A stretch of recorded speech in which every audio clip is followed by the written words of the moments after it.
Chapter number 8 करने जा रहे हैं बेटा, force and laws of motion. समझो क्या होता है, कैसे होता है। देखो बेटा, force and laws of motion के बारे में सबसे पहले अपन लोग बेटा बात करते हैं फोर्स की। अब फोर्स आता है हमारे पास, क्या होता है फोर्स बेटा। देखो बचपन में अपन लोग जो डेफिनेशन पढ़ते थे वो ये थी कि push or a pull on an object is called force बेटा। अब ये बात जो थी ये तो थी बचपन की।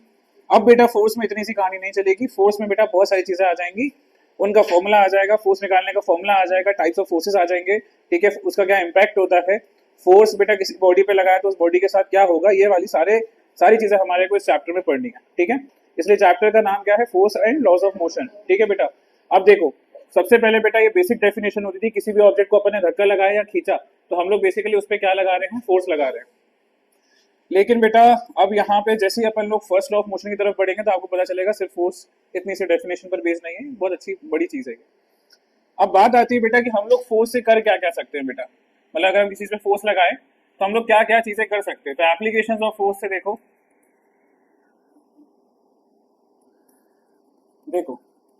फोर्स को अप्लाई करने से बेटा क्या क्या हो सकता है। पहला बेटा आप मूव कर सकते हो एक स्टेशनरी ऑब्जेक्ट को, ठीक है, मतलब रुका हुआ ऑब्जेक्ट है उसको क्या कर सकते हो, मूव करा सकते हो। जैसे हमारे पास फुटबॉल रखी होती है, रुकी हुई होती है बेटा, हम लोग उसे किक मार देते हैं तो वो चलने लगती है, ठीक है, मूव करने लगती है। तो एक स्टेशनरी ऑब्जेक्ट को हम लोग मूव करा सकते हैं। दूसरा फोर्स लगा के बेटा स्टॉप अ मूविंग ऑब्जेक्ट भी तो करा जा सकता है। बेटा फुटबॉल अपनी तरफ आ रही है, अपन ने पैर लगाया तो हम लोग उस बॉल पर क्या करते हैं बेटा, एक प्रकार से पैर से फोर्स लगाते हैं तो बॉल क्या हो गई बेटा, रुक गई। दूसरा बेटा फोर्स क्या करा सकता है, force can change the direction of moving object. अब ये क्या हुआ बेटा, आप ऐसा समझो बेटा, फिर से वही फुटबॉल वाली चीज आएगी, आपने टच किया बात को।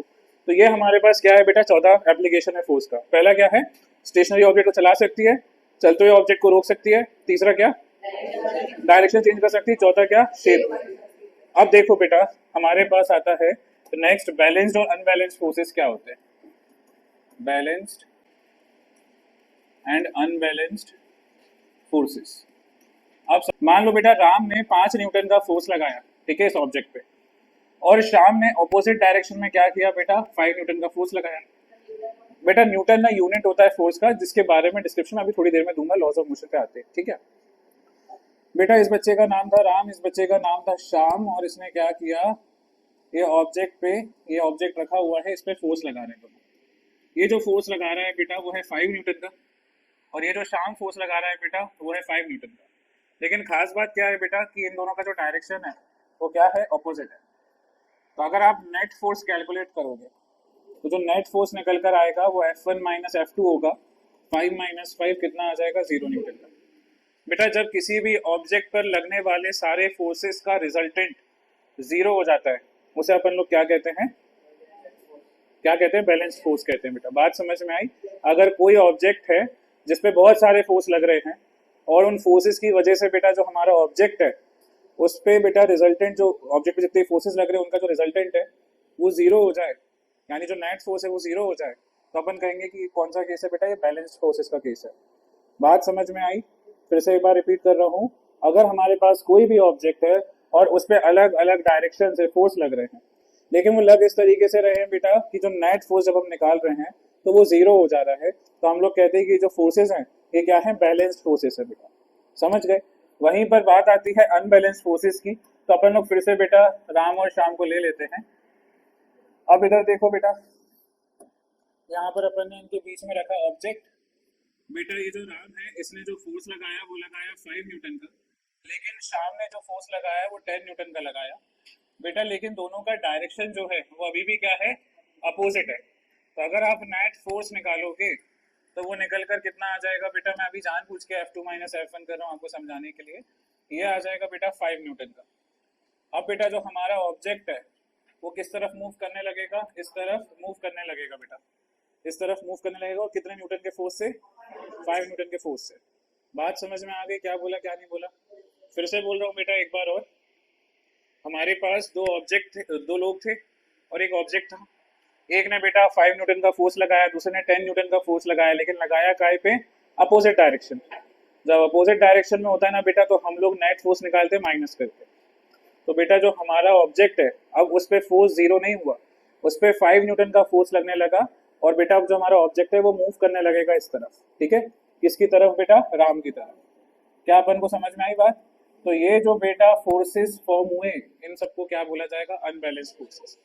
तो डेफिनेशन क्या हो जाएगी बेटा बैलेंस फोर्स की, बेटा हाँ, F1 को बेटा लिख सकता था मैं आगे, F2 को बाद में भी लिख सकता था, लेकिन -5 न्यूटन आता, फिर हम मुझसे बोलते सर फोर्स नेगेटिव कैसे हो सकता है, इसलिए मैंने F2 F1 लिखा है, क्योंकि बेटा अभी फोर्स के बारे में अपन को बहुत बेसिक नॉलेज है, जैसे जैसे अपन आगे बढ़ेंगे तो फोर्स के बारे में अपन को ज्यादा समझ में आना चालू होगा, इसलिए अभी मैंने F2 F1 लिख दिया, 5 न्यूटन का बोल, ठीक है।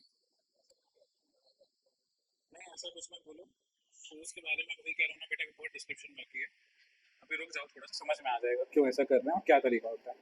अब देखो बैलेंस फोर्सेस क्या हो जाएंगे बेटा, if the resultant of all the forces acting on a body of all the forces क्या बेटा, जो कि एक्ट कर रहे हैं बॉडी पे,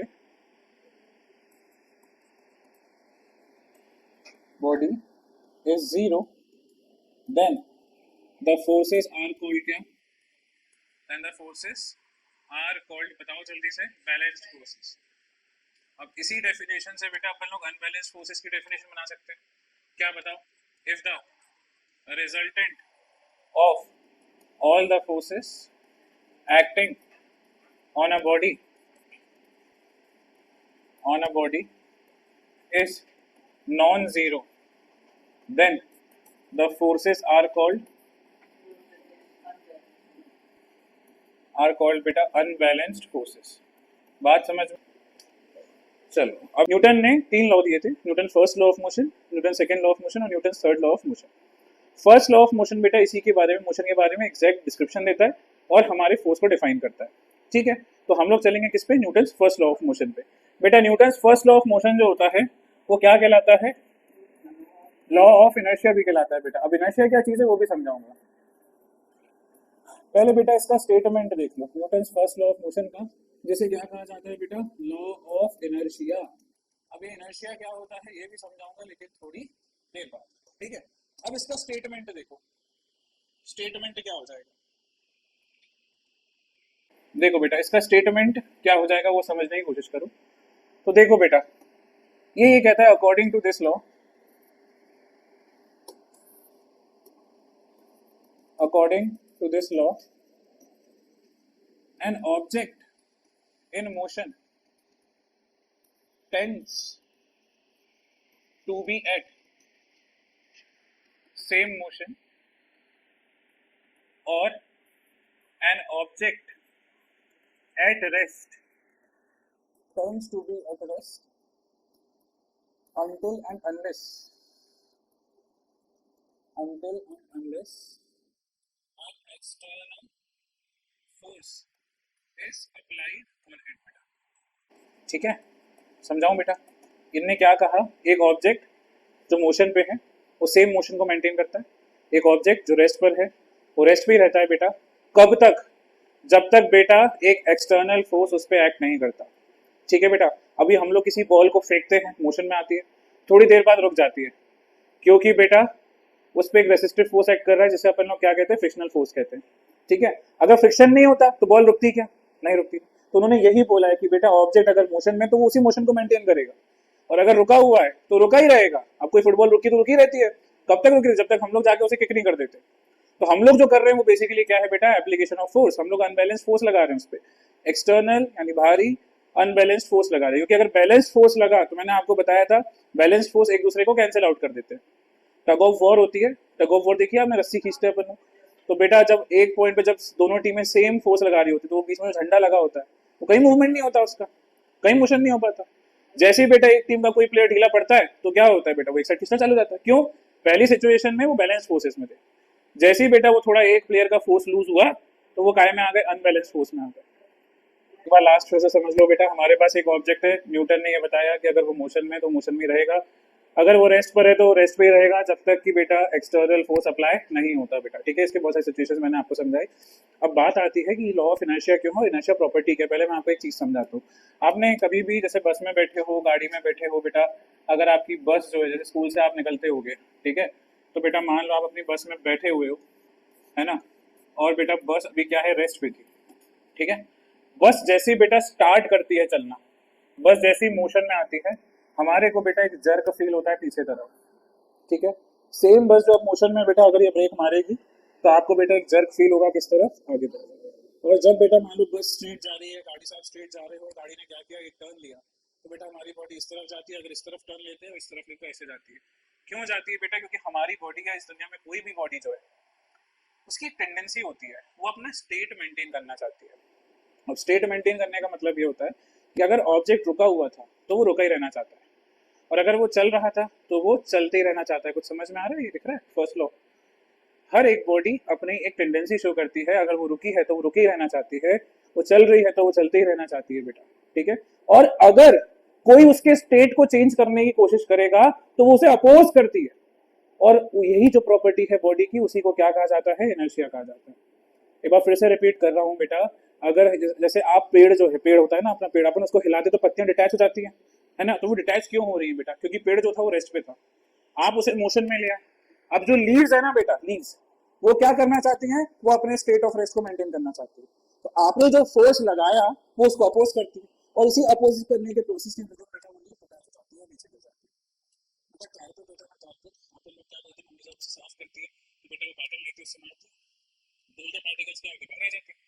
क्यों आ जाते हैं बेटा? उसका रीजन भी समझो। धूल के जो पार्टिकल्स हैं वो अभी काय में है, रेस्ट पे। आपने क्या लगाया, उस पर फोर्स लगाया, वो मोशन में बेटा कारपेट चला गया, लेकिन धूल के पार्टिकल्स तो अभी भी रेस्ट पे ही थे, क्योंकि वो अपोज करेंगे।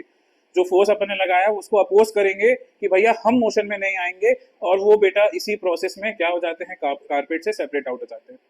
आपने बोला फ्लिक वाला गेम देखा? फ्लिक वाला गेम, फ्लिक एक ऐसा होता है, अपन लोग यहाँ पे एक टम्बलर रखते हैं, मतलब ग्लास रखते हैं, ठीक है, उसके ऊपर कागज रखते हैं, उसके ऊपर सिक्का रखते हैं। तो ऐसा बोला जाता है बेटा कि उसे से मारो, इसको हटाकर देखा हो कि सिक्का ग्लास में गिरे और वो पेपर से अलग हो जाए। तो बेटा वो जो सिक्का अंदर जाता है वो क्यों जा पाता है? क्योंकि वो इनर्शिया ऑफ रेस्ट को मेंटेन करना चाहता है। अगर वो रेस्ट पर है तो रेस्ट भी रहना चाहता है, और जैसे ही बेटा पेपर मोशन में आया वो उसको क्या करेगा, अपोज करेगा कि भैया मैं तो मोशन में नहीं आऊंगा। तो जो थोड़े से टाइम के लिए वो जो मोशन को रेसिस्ट करता है ना, उस वजह से वो कहाँ गिर जाता है बेटा, ग्लास में गिर जाता है। क्या आपको बात समझ में आ गई? मैंने क्या बोला क्या नहीं बोला? पूरी बात क्लियर है? कोई डाउट है तो आप पूछ लो। सब कुछ समझ में आ गया? कोई समस्या नहीं है? तो बेटा इनर्शिया की डिफाइन करने चलते हैं अपन लोग। इनर्शिया क्या होता है? इनर्शिया बेटा it is a property of a body by virtue of which by virtue of which an object tends to oppose any change in its state बेटा। अब ये जो इनर्शिया होता है ना, ये बेटा तीन प्रकार का होता है। पहला होता है इनर्शिया ऑफ रेस्ट, दूसरा होता है इनर्शिया ऑफ मोशन, और तीसरा होता है बेटा इनर्शिया ऑफ डायरेक्शन। यहाँ तक बात समझ में आ गई? समर्थ। तो इनर्शिया ऑफ रेस्ट क्या हो जाएगा बेटा? टेंडेंसी एक बॉडी की क्या करने की बेटा, मेंटेन करने की उसके स्टेट ऑफ रेस्ट को, या बेटा कोई चेंज आया या कुछ अपोज कर, जो कोई फोर्स आएगा उसे चेंज करने को, उसे अपोज करेगी। इसे क्या कहा जाता है? इनर्शिया ऑफ रेस्ट कहा जाता है। ये एग्जांपल वन बेटा मैंने आपको क्या दिया था, वी फील जर्क बैकवर्ड्स। कब बेटा? When a car starts from rest. दूसरा बेटा एग्जांपल टू बताओ बेटा, leaves from trees gets detached from the tree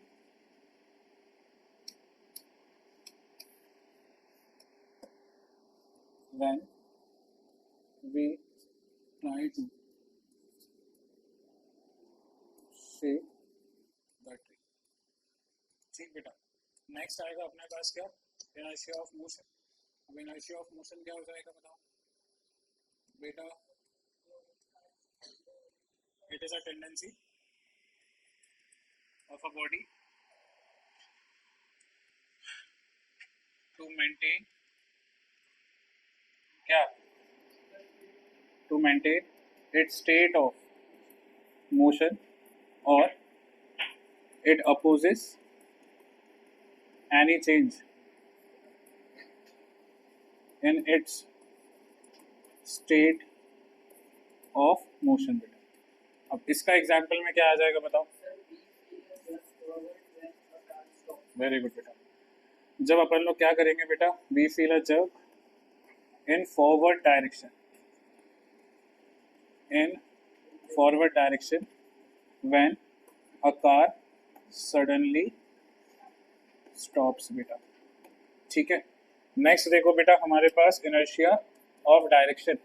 अब इनर्शिया ऑफ डायरेक्शन में क्या आ जाएगा बेटा, बॉडी जिस डायरेक्शन में मूव करना चाहती है उसी में मूव करते रहेगी, और वो बेटा अगर उसके डायरेक्शन को चेंज करने कोई फोर्स या कुछ आएगा तो उसे अपोज करेगी। ठीक है, इसे लिख देंगे बेटा, it is a tendency of a body